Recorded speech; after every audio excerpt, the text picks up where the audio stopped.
So you would have to have some sort of a hybrid diet then Yep. in something like MMA. Yeah. So once you've built the metabolic machinery to burn fat and to burn ketones, it doesn't go away when you start eating carbohydrates. So you can do what we call the cyclical approach, where you spend in the early phases of your training, you become really good at burning fat, and you do stuff that's contemplated to make you the best possible fat burner you can be. Then you might introduce some carbohydrates the day before a really hard glycolytic workout. That doesn't turn off your fat burning. That doesn't even really negatively impact your ability to handle ketones. If you do it for 6 weeks and you do nothing but carbs for 6 weeks, then it all shifts back again, upregulation and downregulation of enzymes based on gene input, gene expression. But if you built the metabolic machinery and you keep coming back to it, then you can craft a strategy where you say, well, tomorrow we're just going to do 100% glycolytic stuff. It's going to be prepared to puke all afternoon or whatever. You have 150 grams of carbs in a sweet potato for dinner that night. You topped off your glycogen stores. You're still good at burning fat. You have all the glycogen that you even could possibly have loaded if you'd just been a carbohydrate-based athlete ever since. You just pick the times when you're going to up the ante with extra carb intake, and you make sure it's not sugar, but it's a good a starchy carb, in this case something like a sweet potato or yam or something like that. So how do you regulate the amount of sugars that are in your body? Do you limit the amount of fruit that you eat? Do you or how do I personally? Can you eat as much fruit as you like, or is that not a good idea? It's just not a good idea. It's just it doesn't. Most fruit, some amount of fruit is good, but I think what cracks me up is the number of people who say I'm on a very healthy diet. I'm eating 12 servings of fruit a day, and I go to Jamba Juice and I get a big fruit smoothie, and I go, dude, you're taking in more sugar than a guy is drinking 2 6-packs of Coke. So even sugar that comes from fruit is not necessarily healthy. Correct. Now, wow, that's crazy. But again, all these things exist on a spectrum. Right. I might have blueberries every day because I love blueberries. Grew up in Maine, picking them wild, so I love blueberries. But they're low in sugar, they're tart, they've got antioxidants in them, and I don't overdo them. But do you limit yourself to like a cup or something like that? Yeah, I don't even limit. At $4.99 a pack for organic blueberries, I limit myself based on budget, not on any other metric. How many servings of fruit will you allow yourself in a day? Oh, just because I don't feel the need to eat fruit. It doesn't. I don't have a craving for it. Maybe 2 servings is the most I'll eat in a day. Some days none. But I don't. Bananas, some of the citrus fruits, some of these things can be way overdone pretty quickly. And I'm not necessarily saying don't eat fruit. I'm just saying don't consider fruit the healthiest possible alternative to bread and pasta, and then replace all of the calories you got from bread and pasta and cereal and whatever. Don't replace that with fruit, but figure out a way. Like vegetables, for the most part, are the ideal source of carbohydrate in our diet. They're locked in this fibrous matrix. They're basically low glycemic index, so they kind of drip into the bloodstream at a reasonable pace, don't cause a huge surge in glucose.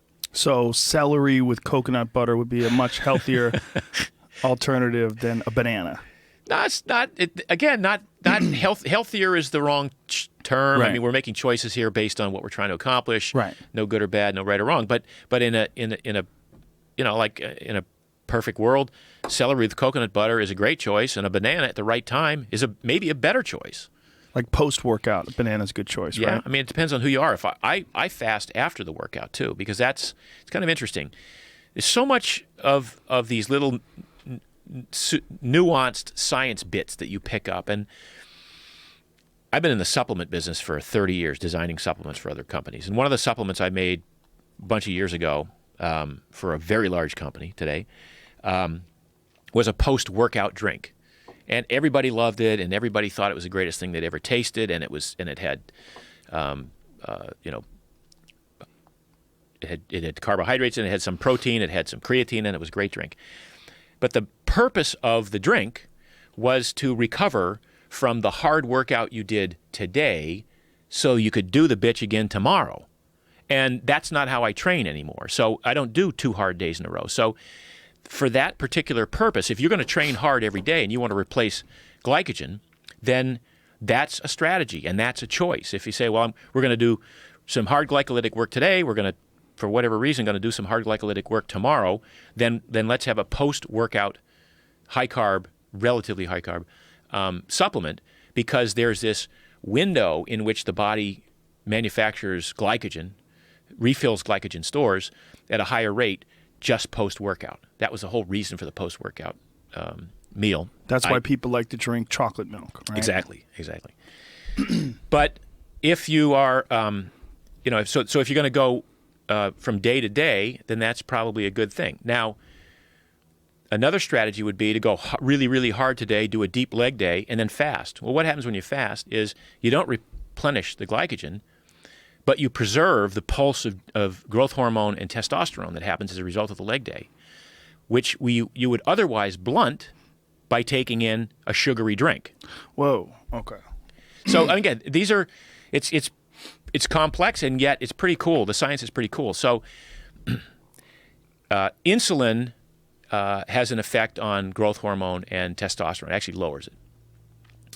So if you are eating a post-workout meal that's high in carbs because you want to refill the glycogen stores so that you can do it again tomorrow, then the post-workout meal will cause a rise in insulin, which will blunt the the growth hormone and testosterone pulse that you got from that workout.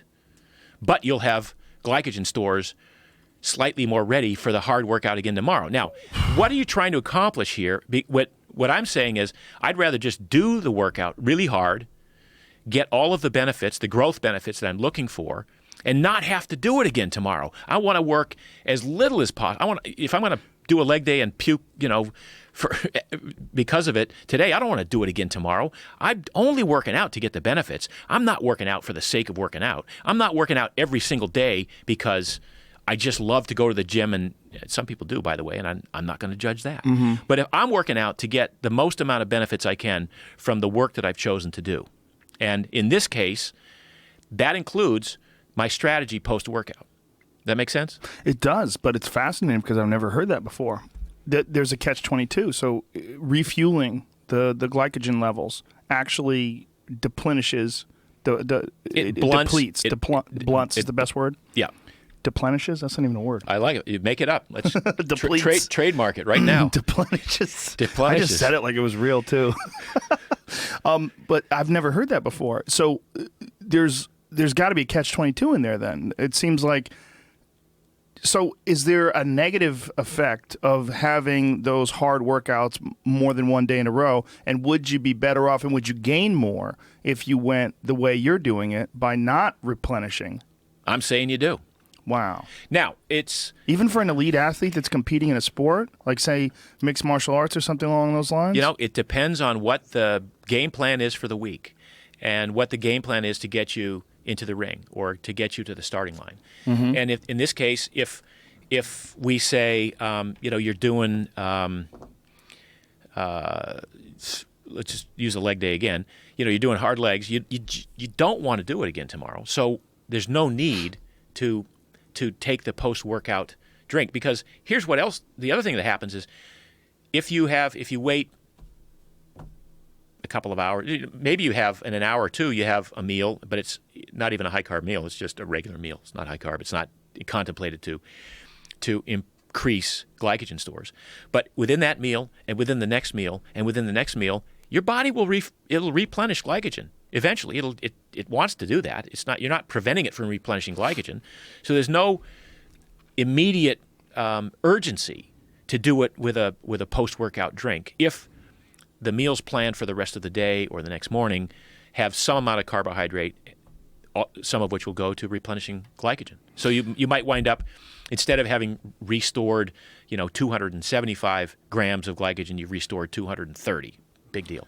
What about the benefits of forcing your body to do more work to up your conditioning level? And would that be mitigated, or would some, like, what your strategy being to not replenish the stores after the workout and to not have those hard workouts 2 days in a row, if you instead had the hard workout, went through your idea of allowing your body to have its natural uptake of testosterone and growth hormone because of that hard workout, then giving yourself adequate time to recover before engaging in the next hard workout, would you in fact have more progress than slamming your head up against the wall, which is, at least with like wrestlers and for mixed martial artists a lot of the time, that's the standard operational approach, is to beat your body down, to be absolutely exhausted. And do you think that's in fact maybe counterintuitive? I totally think that is. Wow.